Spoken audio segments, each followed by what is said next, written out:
Hello everybody, my name is Emilie TCHEMKE. I am the CEO founder of Tacos House, Tropics Queen, and Empire Limousine, which are located in Bonapriso, Douala.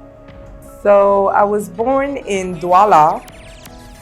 I lived the first 3-4 years of my life in Cameroon, and then I moved to Ivory Coast, and that's where I did most of my childhood. I happened to live in Nigeria and Haiti, did a little bit of Martinique before going to the States for my studies. I went to high school in the US. I got my bachelor degree from Morgan State University in psychology. Then I got my master's degree in human resources with a concentration in management. I'm the youngest of 6. I got to travel a lot while I was younger, so I can say that I was very privileged, very blessed. I got to travel with my parents a lot because I was the youngest, so they were bringing me everywhere they were going. So I visited many countries and I'm able to speak 4 different languages because of it. I'm quite easy to adapt to my environment and whatever place I go to, so that has helped me a lot in business. My parents are definitely very hardworking and humble people, and that's what they have. That's how they raised us, to be very humble and work hard. So whether it's me or my brothers and sisters, we believe in hard work, and we work hard, and we're very humble. We're respectful of any human being, regardless of their social status. We love people. We help whenever we can, and always stay very positive. That's always been the number one thing. So in my business life, I tend to be very open-minded to whomever approach me for whatever opportunity. I'm very open to people. I do my best to be respectful to everybody, and yeah. Well, that started from a young age because my mom always told us that no matter what our situation is, we need to think about our future and making sure that we have a good future. So that means from a young age, we always had to, well, all the girls learned to cook and clean, of course, but summertime, if you wanted to have money, you had to get little summer jobs. I think me, out of all of us, I've always been the hustler. So since I was probably 13, 14, I had already started doing my small businesses on the side. I used to sell candles. We used to mow the lawn of the neighbors to get pocket money, babysitting and stuff like that. So I've always been a very active child trying to make her own money. So I started in the business world quite young. I think I was about 13. With all of that, yeah. Well, everything that you do in life has its own lesson that needs to be learned. So whenever you're selling a product, you have to learn to speak to people. You have to learn to be patient. You have to learn to listen to your customers, be able to indulge whatever feelings that they have, whether they're happy, they're angry. And when you start doing all that customer service and customer relation, it teaches you a lot of the skills that I have today, which is people's management, customer service, B2B interaction, knowing how to handle many different situations, whether they're positive or negative, and as well as the staff, as well as managing people. You learn how everybody has their own personalities, and you know, how is it that we can take everybody's positivity or everybody's strength and put it together in order to make something great. So we don't focus on the negativity because nobody's perfect, but we try to get everybody's good side and see how it's gonna blend in together to make a really nice environment for people to come to, for people to work in, and for people to be around. So in the state, I lived most of my teenage and adulthood life. I went to high school, college, and grad school. I did a lot of internship, a lot of community service. I had jobs and things like that. And then I started my own business. doing event planning, consulting, marketing. And then in the middle of it, towards the end of it, who knows when, I met my husband. And we decided to get married and move back to Cameroon. So that's how my journey began. I didn't really think much of it. I can't say that I did a lot of preparation for it.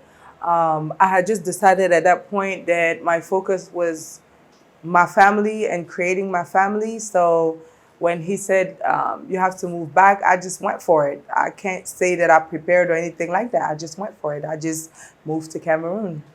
So now I'm in Cameroon. I did get a job and everything, but I think I have that entrepreneurship inside of me anyways. And then I realized that there's so many young, beautiful girls that have so many issues. And issues, I mean like pimples, dark spot, like, you know, they're not really feeling well in their skin and everything. So I did a little bit of research because I used to go to the spas and stuff like that. And I realized that it seems like most people were either using good products but at very expensive prices. So their market were like people that had a certain amount of money. Or if you're middle class, wanted to get a facial or buy products, you know, for their maintenance, it's anytime that it was cheap, it was very poor quality. So a lot of people used to always say that, oh my God, you have a really nice skin tone and everything. And then I was like, well, why not help others be able to get rid of their imperfections and still maintain their beautiful black skin? That's how I got into the beauty business. I initially started with bringing products. 80% of my products are American products because they're made by Black people for Black people. I think that it's very important to utilize and use products that are for Black people. And essentially with time, I started doing facials and stuff with it. And as I was developing all of that, I noticed the only fast food in Cameroon was shawarma. And I was so homesick and I was so tired of the same thing. And I kind of grew up with Mexicans, and within my best friends, they're all Hispanics. So I love tacos and quesadillas and stuff like that. And I just told my husband, like, look, man, let's just go for it. I think that, you know, people are going to like it. It's different. And it's going to be like something different from shawarma. And that's also how we created Tacos House, which is a Mexican fast food restaurant where we make, you know, Mexican dishes like tacos, quesadillas, burritos, taquitos, and stuff like that. And with time, we just developed that. Afterwards, my mother had started a limousine business, but because she spent so much time traveling, I also decided to take over that business. So that's a family business. Where we do the location of limousines throughout the country for your special events. So now being in Cameroon, setting up all these businesses was not really easy. Je peux dire que le Cameroun, de mon opinion, est un pays qui est très ouvert. Il y a beaucoup d'opportunités. Mais le premier des challenges, c'est le fait que le prix d'entrée dans le marché est excessivement élevé. Donc, à la base, même mon business des produits, je l'ai commencé à la maison. D'accord? J'ai vendu les produits de la maison avant de construire un capital pour pouvoir me prendre une boutique. Et le restaurant, ben, c'est nos économies combinées avec mon mari qu'on a pu le faire. Mais c'est assez compliqué parce que on n'a pas forcément le financement des banques. Je veux dire, on n'accompagne pas trop la jeunesse. Peut-être on le fait, mais l'information ne circule pas. Et personne, il n'y a pas un endroit où tu peux aller et vraiment prendre des renseignements. Les gens vont toujours dire que non, mais tu peux aller tel endroit, tu peux aller tel endroit, c'est vrai. Mais la réalité des choses, que ça dépend de qui est à la caisse et qui te reçoit. Parce qu'à la fin de la journée, tu peux aller dans un endroit un jour et la personne te donne toutes les informations. Un autre jour, peut-être la personne, elle n'est pas trop d'humeur, donc elle te donne une partie de l'information. Donc, il y a vraiment un très grand problème en termes de circulation d'informations, surtout lorsqu'on veut établir un business. Le prix d'entrée, il est super, super élevé parce que ici, tu loues un local, il faut que tu payes un employé, il faut que tu fasses tous les travaux, en plus d'avoir ton fond de roulement et tout, c'est très, très challenging. Et pour quelqu'un comme moi qui n'a pas grandi au Cameroun, donc je ne suis pas revenue avec les amis d'enfance ou une certaine base de données et tout, voilà quoi, je n'étais pas dans le in circle, je n'avais pas de clic, c'était assez compliqué. C'est bien beau d'avoir une idée, d'avoir et tout, mais c'est très important d'écouter. Personnellement, j'ai eu beaucoup des business figures around me, que ce soit mon beau-père, les tontons, ma mère et tout. Et franchement, il faut écouter.